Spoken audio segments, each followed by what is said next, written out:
I'm Dan Starks, founder of the National Museum of Military Vehicles, and I am so excited to welcome all of you to this sneak preview of the most recent acquisition for the museum. What we have here is a very rare M1917 World War I light tank, the very first American manufactured tank. We just got this a few weeks ago.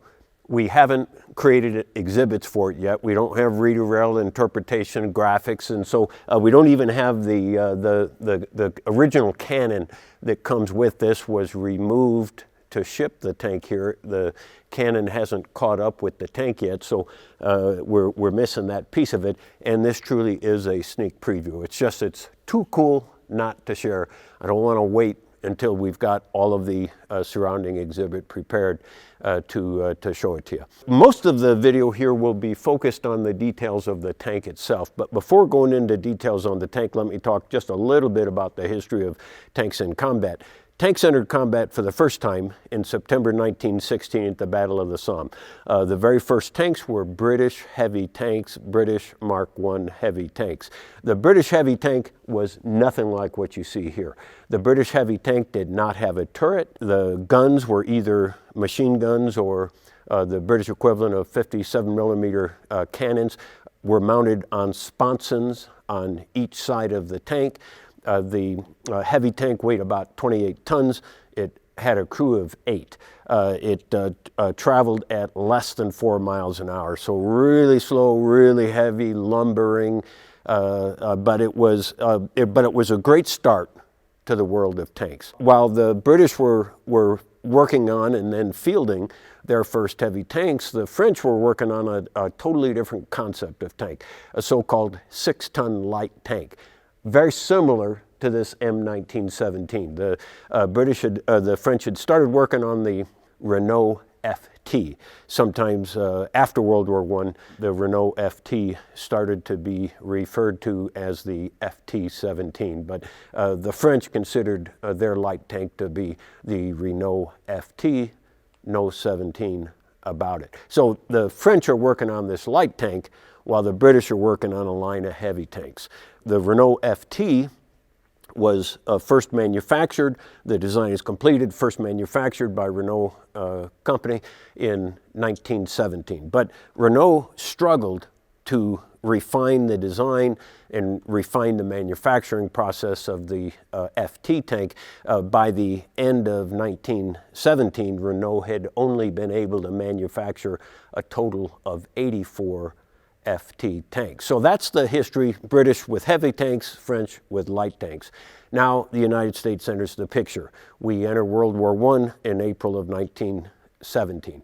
We don't have any tanks. General Pershing is the senior commander of the American Expeditionary Force. Pershing and lead elements of the AEF arrive in France in June of 1917, and one of the early tasks Pershing undertakes is to decide, well, does the United States need tanks in this war or not? He commissions a study. The study recommends, Pershing accepts that recommendation that, yes, we're going to need tanks too. In September of 1917, Pershing orders the creation of the United States Tank Corps. One of the first officers to join the United States Tank Corps is Captain George S. Patton. Patton has a non-combat assignment in France. He wants to get into the action. He immediately volunteers for this brand new U.S. Tank Corps and joins the U.S. Tank Corps in November of 1917. So Patton's first priority then is to learn something about tanks. Patton goes to the French light tank school. Patton familiarizes himself with the Renault FT, and in February of 1918, Patton establishes the very first American light tank school. So here we are now, early 1918, we have a United States Tank Corps, we have a United States tank school, but we don't have any tanks. So we're looking to the British for heavy tanks, we're looking to the French for light tanks. Now, the rest of our story is going to be about the light tanks, so here we're talking about Renault. Remember, Renault is only able to manufacture a total of 84 tanks throughout all of 1917. They had no capacity to supply the United States with any light tanks, so where are we going to get them from? Well, Renault licenses to the United States the design of the FT tank so that we can start to manufacture the tank ourselves here in the United States. And 3 American manufacturing companies gear up and start to manufacture our equivalent of the Renault FT. Our equivalent is designated the M1917, and so this is an example of the M1917. It's a variation on the theme of the Renault FT design. It's not exactly the same, but most of it is identical. Most of it is. This particular M1917 is especially remarkable. Altogether in World War I and in the years following World War I, the United States manufactured 2 M1917 prototypes and 950 production examples of the M1917. Of that total of 952 M1917s ever manufactured, our research shows only 20 remain today. Many of the 20 at least are incomplete. They're missing guns, they've got other damage, and substantially significant parts are reproductions. What's especially remarkable about this particular M1917 is it is almost entirely original. We have the original engine. The original engine still runs. This is an operable tank. And it's just in great shape. There are some accessories that would stop us from saying this is literally complete, but this is substantially complete. So only 20 in the world. This has to be one of the best examples of those 20. You add that kind of scarcity, you add that kind of quality, that really drives up the value of any military vehicle, particularly this one. And so this particular M1917 cost a little more than $1.2 million. It's the most expensive vehicle here in the museum, the most expensive vehicle in my entire collection. And so it's just special, really rare, special. This particular M1917 is well known in collector circles. It was restored at the Ropke Armor Museum in Indiana. Fred Ropke's passed away, but his legacy remains with this restored, pristine example of the M1917. Let's dive into the details of the M1917. The first thing is, this will be in contrast a little bit to what I said about the heavy tank. I mentioned the heavy tank didn't have a turret. So the Renault FT was the first tank to have a turret. That turret element carried over into the M1917. So today we take turrets for granted, but in 1917, 1918, these turrets were just a radical improvement to the concept of a tank. The turret rotates 360 degrees. It has one gun rather than multiple guns inside sponsons. The gun, both in the Renault FT and in the M1917, the gun would either be a machine gun. In the case of the FT, it would be a Hotchkiss machine gun. In the case of the M1917, this came to be a 1930 caliber machine gun or a 37 millimeter cannon. Now this particular M1917 came with a 37 millimeter cannon. We have the original cannon. It's been demilitarized. Now another thing is, look at the vision slits. Look at how small these are. That's what you look at. That's how you see where you're going. That's how you see what the enemy's doing. Just a really primitive. This was an improvement over the FT. FT had fewer vision slits. We added additional vision slits, both for the driver's position here in the front and for the commander's position up in the turret. The tracks are, I think these tracks, if I recall correctly, are about 13 inches wide tracks. A difference between the 1917 and the FT is these idlers in the FT were either wood entirely in the earliest examples or steel rimmed, but otherwise wood. In the 1917, we made the idlers entirely of steel, more robust. A visual difference between the FT and the 1917 is the location of the muffler. The French version has the muffler on the right-hand side of the hull. You see there's no muffler on this right-hand side. On the 1917, the muffler is on the opposite side of the tank. So if you're looking at a photograph and you're wondering, is that an FT or is that a 1917, look for which side of the tank the muffler is mounted on. Let's come around to the back of the tank. You see this tail or this skid.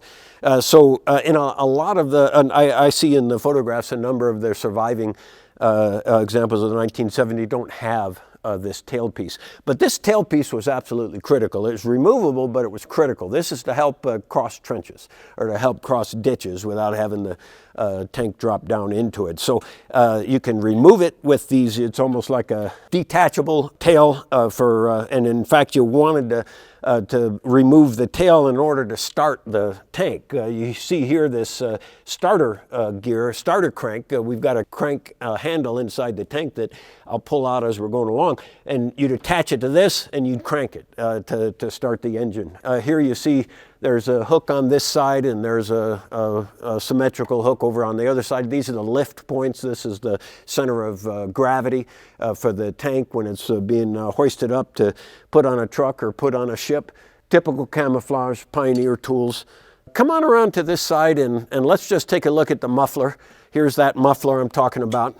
Since it's on the left-hand side of the hull, that's a telltale sign that this is a 1917, not a French FT.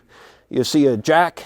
As we come along this side of the tank, you notice a number of bullet holes, not actually holes, but bullet markings on the outside of the tank. The M1917 never entered combat. We didn't have them ready soon enough. The United States Tank Corps entered combat with French FT, the Renault FT light tank, for the first time in September of 1918. Then the war's over November 11th of 1918. So just tail end of the war, we get into combat using French tanks for the first time. By the end of the war, we had sent only 10 M1917s to Europe, but none of them got there in time to be included in combat. So we know this is not combat damage. My research shows some evidence of bullet marks like this being a result of testing the armor.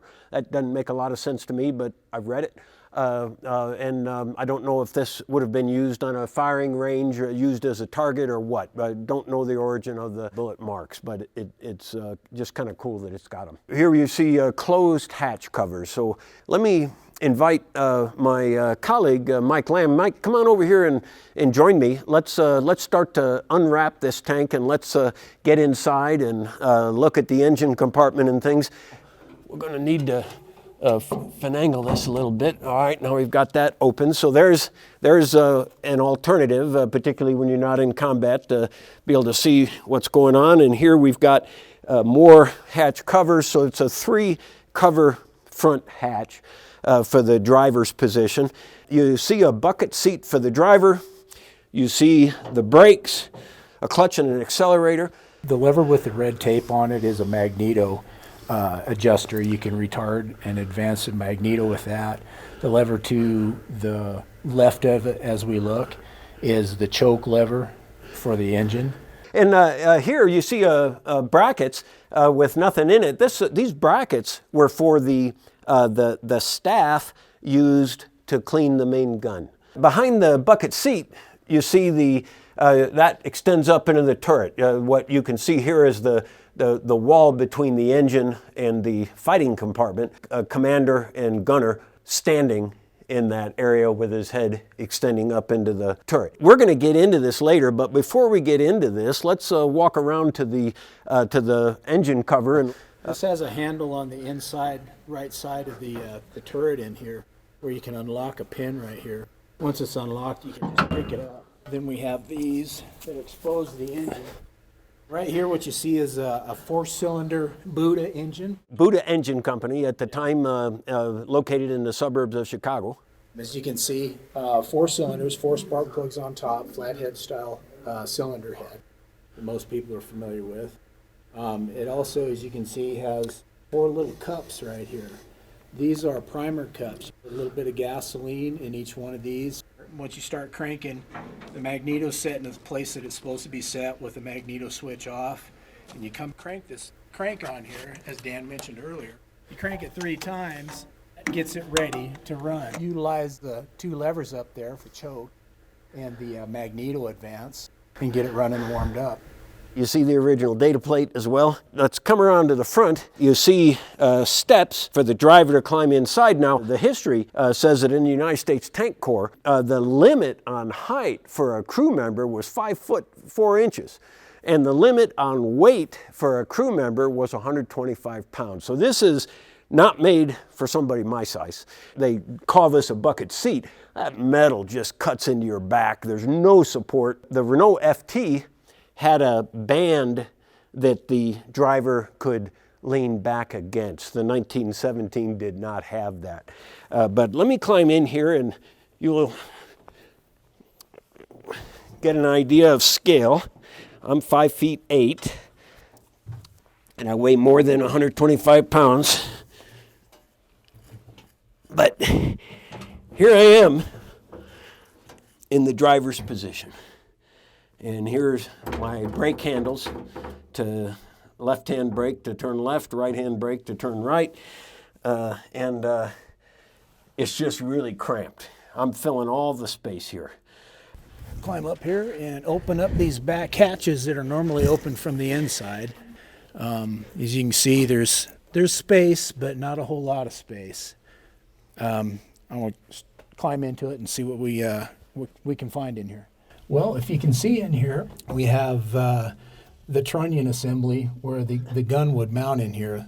When we get the gun tube, it's going to go in here with the breech block up in this fashion right here. On the right here, you can see a ready rack for ammunition. Those 37 millimeter rounds would stick right in there. And as I understand, there was another rack down here on the floor. This particular situation with elevation and depression with this gun is done manually. The crew member would get under here and he would be able to go up to make the gun depress and hold it down to make it elevate. And I see right here that we have pins on the 2 upper portions, probably 11 o'clock and 1 o'clock, that will allow you to take them out. And by use of this handle down here and pushing on this on either side, you're able to rotate the gun in the saddle in there for different firing positions. There's hooks right here on either side of me. You can see that one over here. There is a leather saddle situation that would hook here and hook there for this gunner to sit down on. The turret traverses by hand. Move it back and forth. There's a handle on this wall over here, and it really doesn't unlock anything. What they have is like a friction brake all the way around 360 degrees on this turret.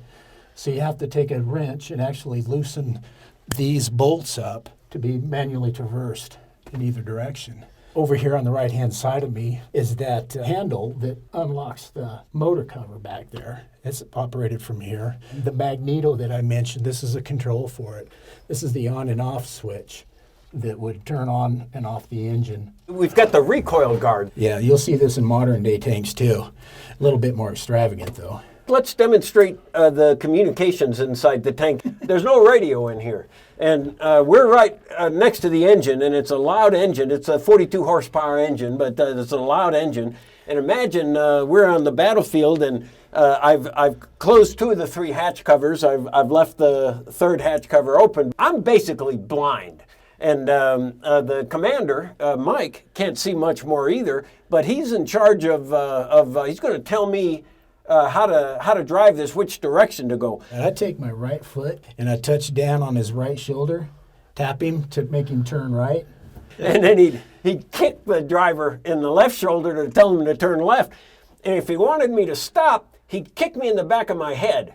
And if he wanted me to back up, he'd kick me repeatedly in the back of my head. So as that's how it all started. Today, we do it a little bit better, but that's how it all started here with the very first American tank. Mike and I have gotten out of the tank, obviously, and I am reminded one exterior feature I forgot to mention previously, so let me do it now. It's these markings. If others have other information here as you're watching the video, make a comment, and anything that you can add for the education of everybody who's participating in taking advantage of these videos, please chime in.